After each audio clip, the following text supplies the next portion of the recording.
This is Professor Wilfred John Was. Today's lecture is about digital filters. There are two types of digital filters.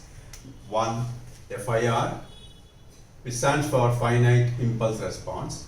The second, IR, infinite impulse response. We study in detail the first type, that is finite impulse response filter.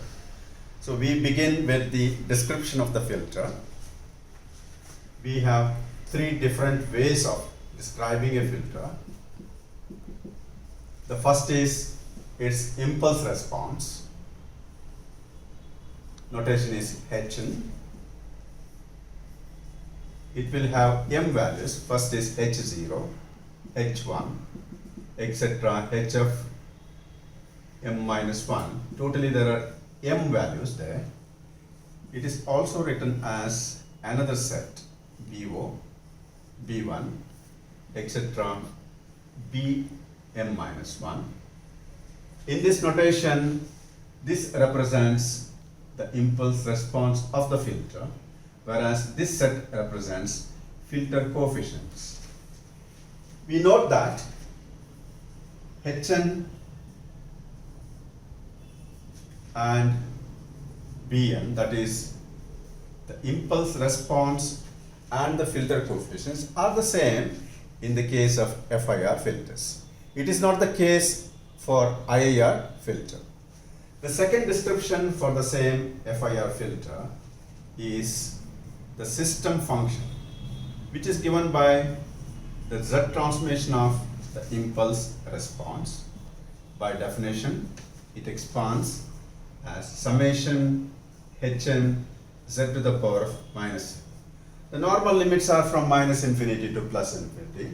Because of our impulse response is of finite duration, the index starts from 0 to m minus 1. We have the same index here, 0 to m minus 1.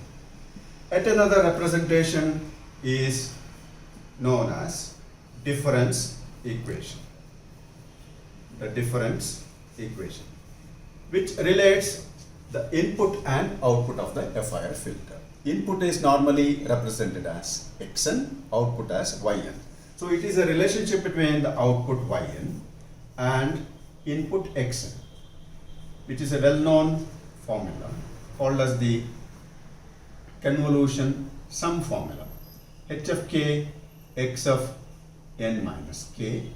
The k is a variable which is 0 to m minus 1, which can also be written as summation bk x of n minus k, k equal to 0 to m minus 1. These are the three different ways of describing a FIR filter. Now, the next topic what we consider here is linear phase FIR filter. The linear phase FIR filter.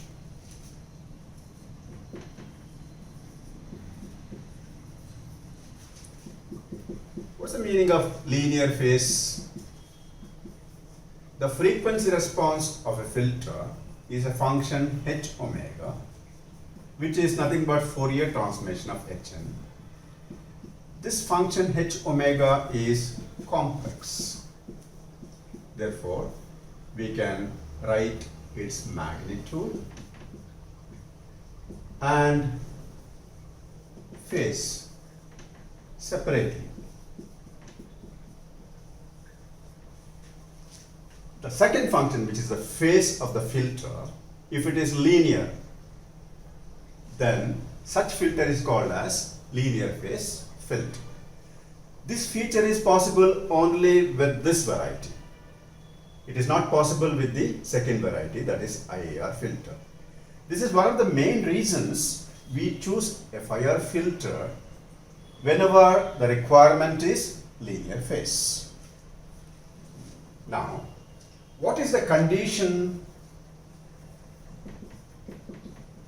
that is to be met in order to have the linear phase? This condition is imposed on the impulse response of the filter.